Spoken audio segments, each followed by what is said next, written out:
Welcome to UTM. யூடிஎம்மின் அன்பான உறவுகள் அனைவருக்கும் வணக்கம். நான் உங்கள் ரேணு. உமா மேம் சொன்ன ரேணு மேம் தாங்க. எல்லோரும் எப்படி இருக்கீங்க? பொங்கல் பண்டிகையெல்லாம் சிறப்பாக கொண்டாடியாச்சா? பழனிக்கு பாத யாத்திரை போகிறவங்க, சுற்றுலா போகிறவங்க எல்லாம் போயிட்டு வந்தாச்சா? ஓகே, இன்னையிலேருந்து நம்ம சேனலில் கரண்ட் அஃபேர்ஸ் பார்க்க போகிறோம். கரண்ட் அஃபேர்ஸ் மூலமாக நான் உங்கள் கூட ஜாயின் பண்ண போகிறேன். அதுக்கு முன்னாடி உங்கள் எல்லாருக்கும் வாழ்த்துக்கள் சொல்லிக்கிறேன்.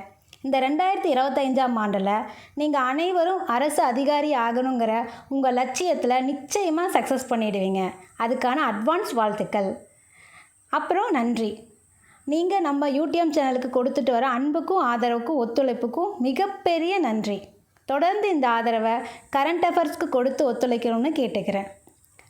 நம்ம கரண்ட் அஃபேர்ஸை எப்படி பார்க்க போகிறோம்னா, மேக்ஸ் தமிழ் மாதிரி இல்லாமல் நம்ம ஆடியோவை கேட்டு புரிஞ்சுக்க போகிறோம். கேட்டால் போதுமா?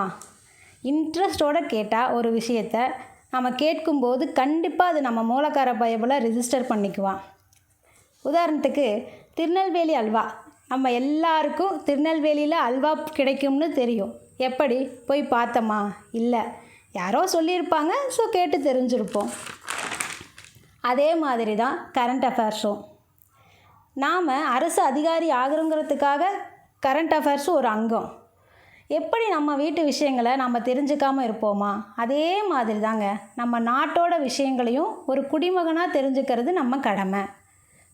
ஸோ இன்னையிலேருந்து நம்ம கடமையை ஆரம்பிக்கலாமா? கப்பு முக்கியம் பிகிலு. அப்புறம் கரண்ட் அஃபேர்ஸோட நியூஸ் பேப்பரோட கட்டிங் எல்லாம் நம்ம டெலகிராம் சேனலில் டெய்லி போடுவோம். நம்ம டெலகிராம் சேனலோட லிங்க் இந்த வீடியோவோட டிஸ்கிரிப்ஷனில் கொடுத்துருக்கோம், போய் ஜாயின் பண்ணிக்கோங்க. நன்றி. இன்றைக்கான முதல் தகவல் பார்க்கலாம் வாங்க. நம்ம பிரதமர் மோடி என்ன சொல்லியிருக்காருன்னு பார்க்கலாங்களா? கிராம சுயராஜ்யம் பிரதமர் மோடி உறுதி.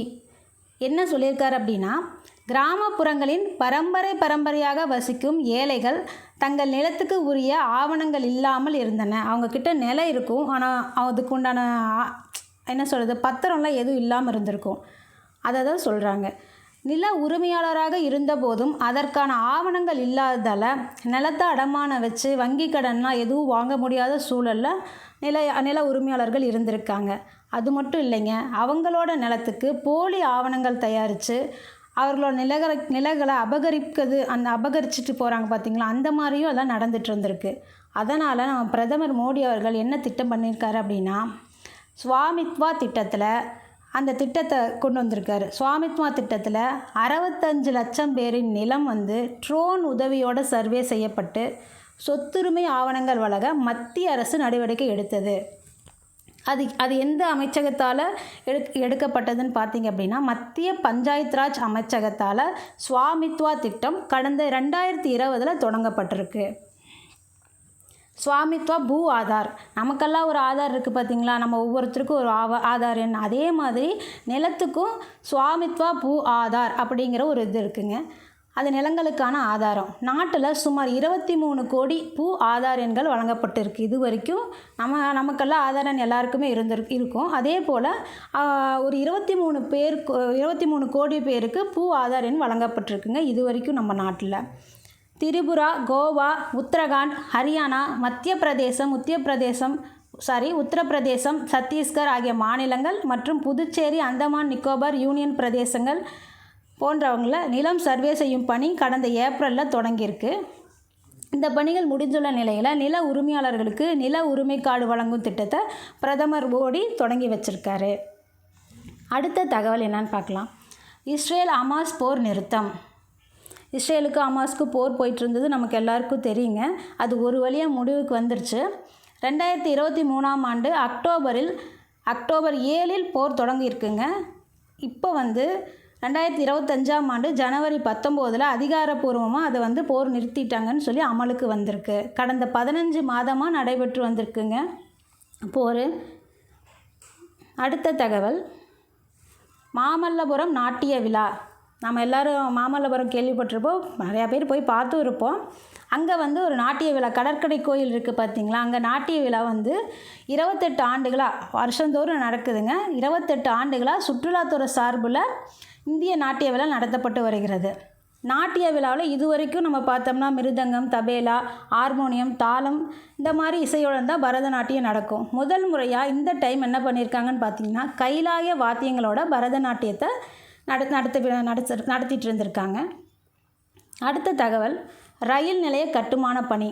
எங்கே ரயில் நிலைய கட்டுமான பணின்னு பார்த்தோம்னா, நம்ம சென்னையில் வண்டலூர் ஊரப்பாக்கம் ரயில் நிலையம் இடையே 12 பெட்டிகள் கொண்ட மின்சார ரயில்கள் நிற்கும் வகையில் 3 நடைமேடைகளுடன் கூடிய ரயில் நிலையம் ரூ. 20 கோடி மதிப்பில் கட்டப்பட்டு வருதுங்க. இதற்கான பணிகள் வந்து வேகமாக நடைபெற்று வரும் நிலையில் எதிர்வரும் மே மாதத்துக்குள்ளே கட்டுமான பணிகள் முடிக்கப்படும்னு ரயில்வே அதிகாரிகள் தெரிவிச்சிருக்காங்க. அடுத்த தகவல், அப்பாயின்மெண்ட். யாருக்கு அப்பாயின்மெண்ட் கொடுத்துருக்காங்க? இவர் பார்த்திங்கன்னா மகேஷ் குமார் அகர்வால். இவர் வந்து 1994ஆம் ஆண்டில் ஐபிஎஸ் அதிகாரியாக அவரோட பணியை தொடங்கியிருக்காரு. தற்போது அவர் தமிழக ஆயுதப்படையின் சிறப்பு தலைமை இயக்குனராக பணியாற்றிட்டுருக்காருங்க. அடுத்ததாக அவருக்கு வந்து கடந்த மாதம் வந்து அப்பாயின்மெண்ட் கிடச்சிருக்கு. மகேஷ்குமார் அகர்வாலை எல்லை பாதுகாப்பு படையின் கூடுதல் தலைமை இயக்குனர், அதாவது பார்டர் செக்யூரிட்டி ஃபோர்ஸ், அங்கே டிஜிபியாக நியமிக்க ஒப்புதல் தெரிவிக்கப்பட்டுள்ளது மத்திய அமைச்சரத்திலேருந்து. அதே மாதிரி இன்னொருத்தருக்கும் வந்து அப்பாயின்மெண்ட் கொடுத்துருக்காங்க. சிஆர்பிஎஃப் அப்படிங்கிற டிபார்ட்மெண்ட்டுக்கு டிஜியாக அஸ்ஸாம் காவல்துறை தலைவர் ஞானேந்திர பிரதாப் சிங்கை நியமித்து மத்திய பணியாளர் அமைச்சகம் ஆணை வெளியிட்டுள்ளது. ஞானேந்திர பிரதாப் சிங் வந்து இதுக்கு முன்னாடி 1991ஆம் ஆண்டு அஸ்ஸாம் மேகாலயா பிரிவு ஐபிஎஸ் அதிகாரியாக இருந்திருக்காங்க. எல்லாரும் ஐபிஎஸ் அதிகாரிங்க. அடுத்த தகவல், கோகோ இந்திய அணிகள் உலக சாம்பியன். கோகோ விளையாட்டின் முதல் உலகக்கோப்பை போட்டி புதுடில்லியில் இந்திரா காந்தி உள் விளையாட்டு அரங்கில் ஜனவரி 13ஆம் தேதி தொடங்கியது. கோகோ விளையாட்டின் அறிமுக உலகக்கோப்பை இதுதாங்க. கோகோ விளையாட்டுக்கு இதுதாங்க அறிமுக உலகக்கோப்பை போட்டி. அதுவே வந்து அறிமுகமே வந்து நம்ம இந்தியாவில் புதுடெல்லியில் நடந்திருக்கு. அதில் 2மே நடந்திருக்கு. ஆடவர் மற்றும் மகளிர் 2 பிரிவுலையுமே விளையாண்டுருக்காங்க. இதுக்கு முன்னாடி பார்த்திங்கன்னா கிரிக்கெட்னா ஆண்கள் ஆடணும், கொக்கோனா பெண்கள் ஆடணுங்கிற இதெல்லாம் வந்து மாறிடுச்சு. பெண்களும் கிரிக்கெட் ஆடுறாங்க, ஆண்களும் கொக்கோ விளையாடுறாங்க.